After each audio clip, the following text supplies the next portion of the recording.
Halo semuanya guys, balik lagi sama gue Aldo di Detektif Aldo. Dan pada video kali ini dimana gue ceria banget ya, gue akan ngebahas sebuah fenomena, sebuah misteri, sebuah sisi gelap ya, dimana obesitas dan diabetes itu ternyata di sebuah negara bernama Amerika Serikat yang sudah besar sekali. Ternyata ini menjadi hal yang sangat mengancam dan bahkan sudah menjadi epidemi penyakit yang tersebar luas di seluruh Amerika Serikat ya.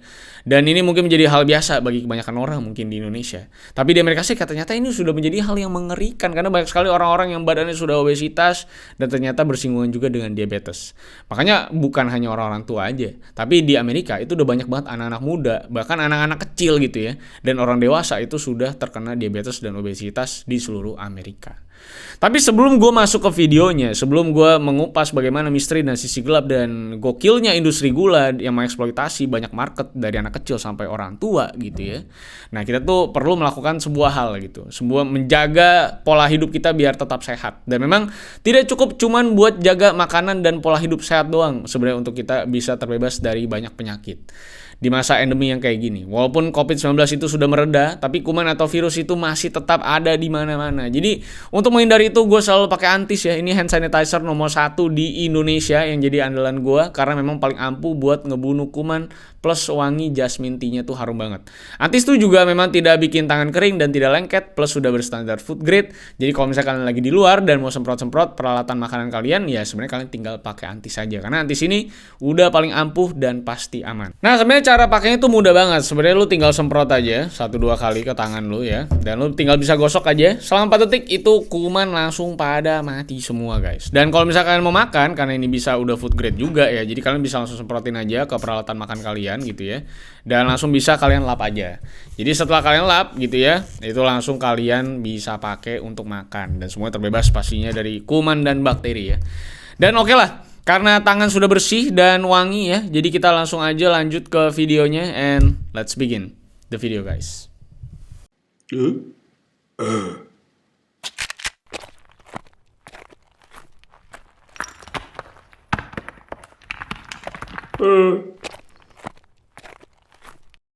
I lost myself. I waited still for a glimmer to arrive. I know it will. Oke, di video kali ini gue tuh mau ngebahas soal masalah kesehatan di Amerika Serikat ya. Yaitu kan masalah obesitas. Dan seperti yang seharusnya kita semua udah tahu, obesitas itu kan kondisi di mana seseorang itu mengalami penumpukan lemak berlebihan di dalam tubuh kita. Karena asupan energi yang lebih banyak daripada energi keluar dalam waktu yang cukup panjang, yang biasanya itu terakumulasi selama bertahun-tahun terus akhirnya jadi obesitas dan kegemukan. Dan dari penumpukan lemak berlebih itu resiko penyakit juga jadi meningkat. Dari mulai penyakit jantung, beberapa jenis kanker sampai namanya diabetes tipe 2 akut. Kurang lebih samalah sama yang udah gue kasih tahu di video sumo yang kemarin lah. Nah, sedangkan Amerika sendiri, data dari pusat pencegahan penyakit di sana aja udah ngasih lihat kalau orang dewasa di sana itu udah menyentuh angka 40% di tahun 2017 sampai 2020 awal untuk masalah obesitas. Makanya tinggi banget. Makanya dengan angka yang tinggi banget ini cukup menarik rasanya buat gue bahas di video kali ini soal urusan obesitas di Amerika Serikat. Nah, gue bakal mulai dari yang namanya penyebab utamanya dulu, obesitas ini kenapa. Seperti yang gue bilang di awal, obesitas itu lazimnya terjadi ke orang-orang dalam jangka waktu yang cukup panjang. Jadi nggak cuma makan banyak selama seminggu terus jadi obesitas, tapi udah menjadi seperti lebih ke gaya hidup dalam jangka waktu yang cukup panjang. Jadi memang istilah you are what you eat itu cukup valid di kasus obesitas ini. Karena manusia itu kan butuh energi buat hidup dari makanan dan satuan energinya itu simpelnya dihitung dengan yang namanya kalori. Mau itu dari karbohidrat, protein, gula, ataupun nutrisi lainnya. Nah, kalori dari makanan yang masuk itu jumlahnya harus seimbang sama yang keluar dari pembakaran energi kita sehari-hari. Mulai dari kita kerja sehari-hari, main bola mungkin, jalan kaki, sampai dari dalam tubuh kita kayak jantung pun itu juga butuh kalori buat pompa darah walaupun mungkin jumlah yang dibutuhkan tuh cukup kecil. Dan dari fakta simpel tadi, kebanyakan dari kita manusia itu nggak sadar akan asupan kalori yang masuk setiap harinya ke tubuh kita. Misalnya kita sehari itu butuh sebenarnya 2000 kalori, tapi kita makan 2050 kalori. Nah, si kelebihan itu bakal terus menumpuk di tubuh kita kalau kegiatan kita sehari-hari itu nggak berubah atau nggak ada aktivitas berat yang dilakukan buat ngebakar kelebihan kalori itu. Dan bakal disimpan akhirnya menjadi lemak Yang kalau itu kejadian dalam waktu yang bertahun-tahun, udah jelas lemak yang ada di tubuh kita juga tentunya akan terus menumpuk dan akhirnya menghasilkan sebuah obesitas. Yang memang fenomena obesitas ini tuh sebenarnya terjadi di hampir seluruh dunia. Tapi kali ini yang mau gue bahas itu adalah yang ada di Amerika Serikat. Karena memang banyak banget studi yang mempelajari tentang apa sih yang jadi penyebab fenomena obesitas ini. Memang ya pusatnya di Amerika Serikat karena makanannya juga banyak yang bikin obesitas di Amerika Serikat. Tapi dari banyaknya studi ini tetap aja penyebab utamanya itu cukup bias sebenarnya dan seringkali hasilnya juga beda-beda dalam setiap variabelnya. Nah, tapi dari banyaknya variasi hasil tadi, yang jadi penyebab utamanya itu ya tetap sebenarnya ada di pola makan yang buruk. Dan dari pola makan yang buruk itu tuh ada faktor pendorong lain juga yang sebenarnya terjadi yang akhirnya meningkatkan resiko obesitas ini. Contohnya itu dari apa yang sempat ramai dibahas pada tahun 2010-an, di mana waktu itu tuh bahan baku pemanis corn syrup yang marak dipakai di makanan-makanan proses seperti roti, minuman manis, biskuit, dan juga makanan ataupun minuman lain. Bahan pemanis ini tuh mulai sering dipakai karena harga produksinya tuh yang cukup murah dan bisa ngasilin rasa manis yang sama. Tapi sejak marak digunakan, si corn syrup ini dikaitkan sama yang namanya isu obesitas di Amerika Serikat. Terutama karena memang corn syrup ini tinggi akan fruktosa yang dianggap jadi penyebab utama obesitas di Amerika Serikat. Yang padahal jenis gula apapun sebenarnya tinggi kalori dan bisa ngebuat obesitas juga sebenarnya kalau dikonsumsi secara berlebihan. Tapi walaupun memang bukan jadi penyebab tunggal dari obesitas, si corn syrup ini memang beneran banyak dipakai di produk-produk makanan dan minuman proses yang dikonsumsi juga sama banyak masyarakat di Amerika Serikat.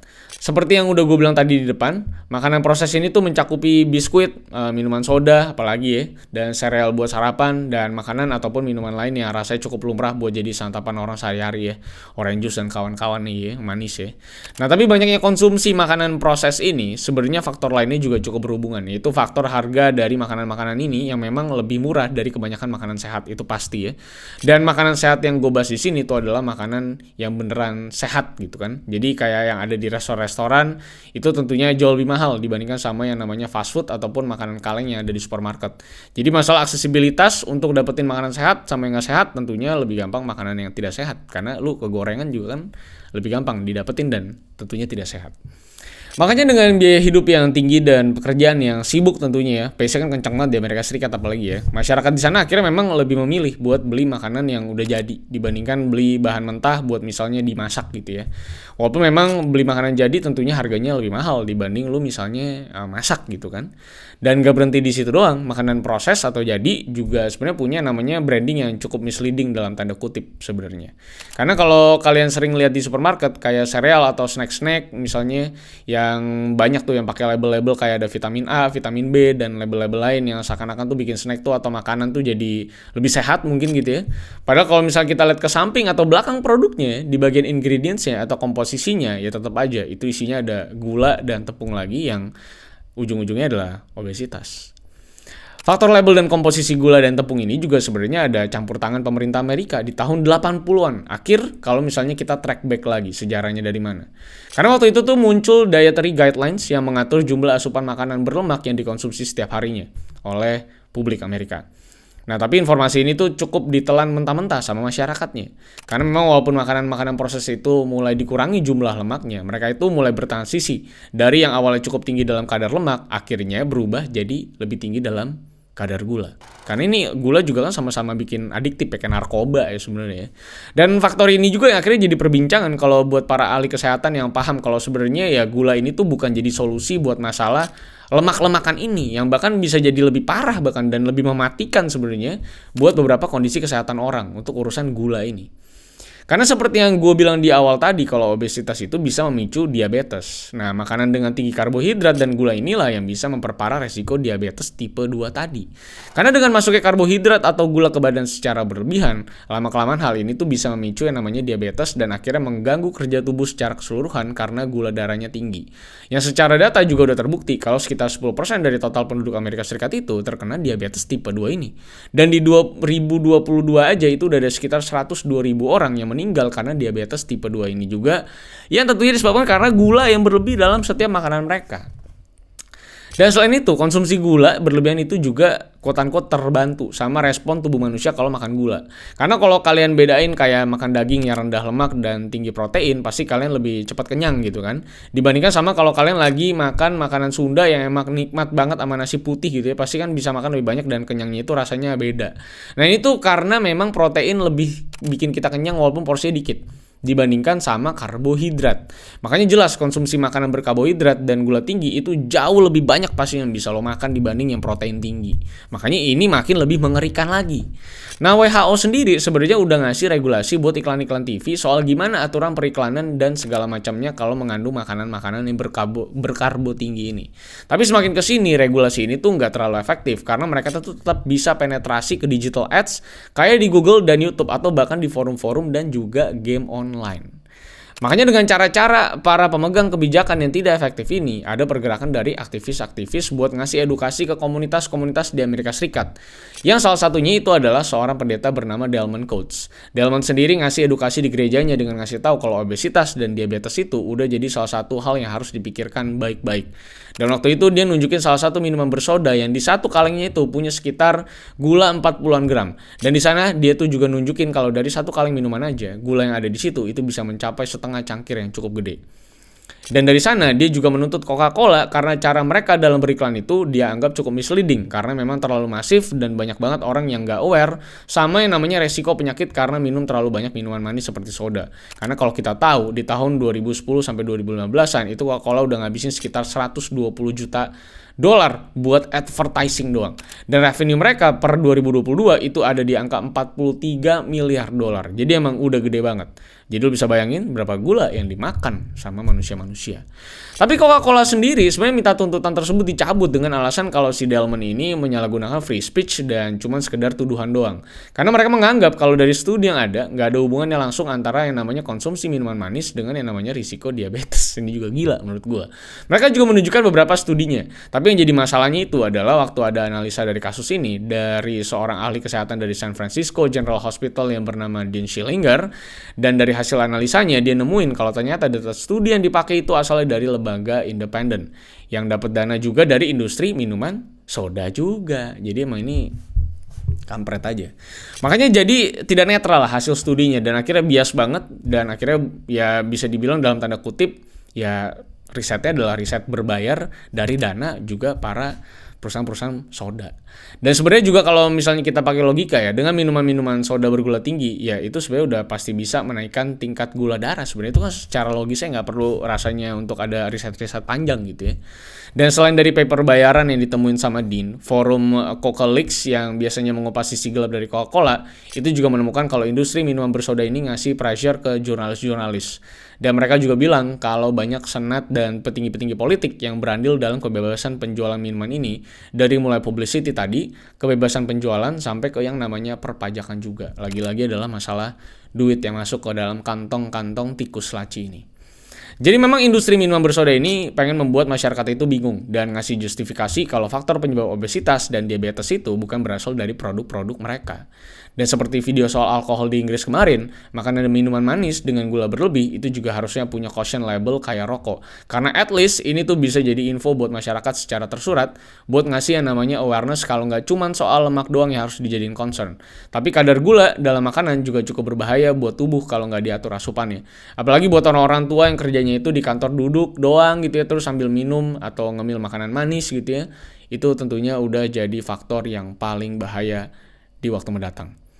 Walaupun ya labeling ini tuh sebenarnya udah kayak sesuatu yang nggak pernah digubris sama pemerintah manapun, walaupun resiko penyakit yang bisa disebabkan dari konsumsi gula berlebihan itu ya udah jadi salah satu penyebab kematian yang sebenarnya nyata sekali setiap harinya. Ya, intinya tidak ada tindakan yang lebih konkret.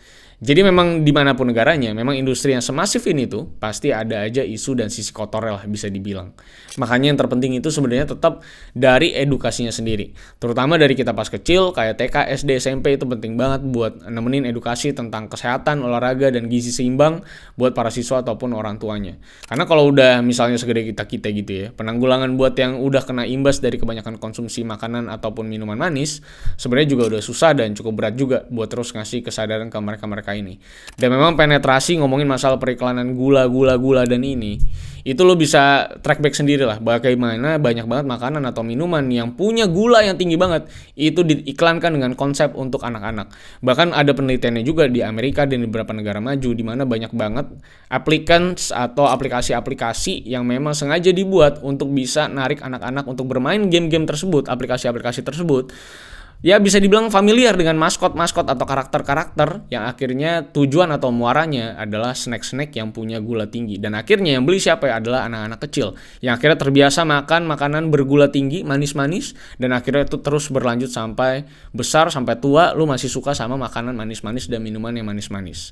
Ya ngomongin masalah sport dan segala macam, itu pun juga banyak minuman bersoda yang akhirnya mensponsori yang sebenarnya itu adalah bisa dibilang 180 derajat berlawanan dengan yang namanya sport dan lainnya, karena ini adalah minuman yang gulanya tinggi banget dan itu berbahaya banget. Dan intinya adalah industri ini mencoba meracuni kita dan memojokkan kita supaya kita terus yang namanya mengkonsumsi makanan dan minuman yang punya gula tinggi sampai kita tua nanti, dan membuat seakan-akan iklan ini se-friendly itu. Jadi bisa dibilang bahwa produk-produk ini sebenarnya supaya terlihat tidak berbahaya dan se-friendly mungkin. Sebenarnya ini masih bisa digali lebih jauh lagi kalau ngomongin masalah gula, karena sugar ini udah ada dari zaman dulu ya, dari semua produk-produk yang namanya gede-gede ya, nggak perlu juga disebutin karena kalau disebutin nanti dituntut disomasi ya. Jadi sebenarnya udah banyak banget. So kalau misalnya kalian adalah orang yang cukup concern dengan pergula-gulaan ini, bisa tulis kolom komentar di bawah kira-kira apa yang perlu dilakukan sama kalian semua atau manusia-manusia seperti kita untuk mengurangi namanya konsumsi gula. Dan sebenarnya di beberapa toko supermarket di Indonesia pun ya, khususnya di Jakarta itu beberapa minuman soda juga udah mulai dibatasi penjualannya dan udah ada hitungan resiko atau seberapa banyak gula yang ada di dalam setiap minuman bersoda tersebut. Jadi udah mulai ada pembatasan-pembatasannya sekarang, dan menurut gue itu great move sih untuk Indonesia. So terima kasih sudah nonton sampai akhir, dan jangan lupa untuk like, share, dan subscribe. Kalau misalkan suka dengan video kali ini silahkan follow gue di @rivalsantosa. Kalau misalkan kalian mau DM gue atau ya ngechat hal-hal menarik yang bisa gue bahas di video selanjutnya. Sampai jumpa, karena masih banyak hal menarik yang bisa kita bahas di aku tahu selanjutnya. So see you on the next video guys. I lost myself. I waited still for a glimmer to arrive.